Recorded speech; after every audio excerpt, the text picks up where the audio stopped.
India Pakistan T20 போட்டி வர 15ஆம் தேதி நடக்க இருந்தது. அது நடக்குமா நடக்காதா அப்படின்ற மிகப்பெரிய எதிர்பார்ப்பு இருந்தது. இப்ப அதுக்கான ஒரு அதிகாரப்பூர்வமான அறிவிப்பு வெளிவந்திருக்கு. அதாவது ரொம்ப சந்தேகத்துல இருந்த அந்த ஆட்டம் இப்ப நடைபெறும் அப்படின்ற மாதிரி அறிவிச்சிருக்காங்க. திடீர்னு பாகிஸ்தான் அரசு இதை ஏத்துக்கிறதுக்கான காரணம் என்ன?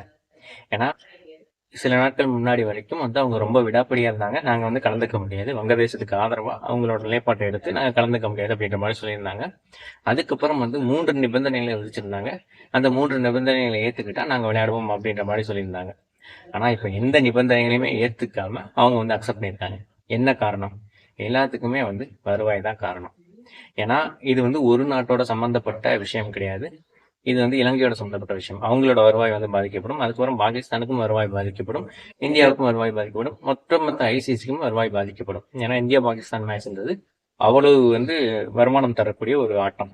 ஸோ அதனால இப்ப அதுக்கு சம்மந்தப்பட்டு இவங்க மேட்ச் ஆட சம்மதம் சொல்லியிருக்காங்க. இந்த 3 கோரிக்கைகள், இரு நாட்டு தொடர்கள், அதுக்கப்புறம் கை குலுக்குதல், அப்புறம் பாகிஸ்தானோட வருவாய் அதிகரிப்பு, இந்த 3க்குமே நிராகரிச்சிருக்காங்க ஐசிசி. ஏன்னா எல்லா நாட்டுக்கும் அதிகமா கொடுக்க வேண்டியிருக்கும், இவங்களுக்கு மட்டும் கொடுத்தா. அது போக இன்னொரு நாட்டோட அரசியல் விஷயம், அதுல நாங்க தலையிட முடியாது அப்படின்ற மாதிரி அதையும் நிராகரிச்சிருக்காங்க.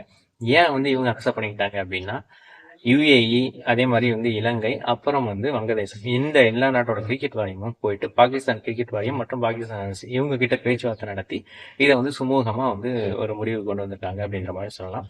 அதனால இப்ப கிரிக்கெட் ரசிகர்கள்லாம் இந்தியா பாகிஸ்தான் மேட்ச்க்கு ரொம்ப ஆவலா எதிர்பார்த்துட்டு இருக்காங்க அப்படின்னு சொல்லலாம்.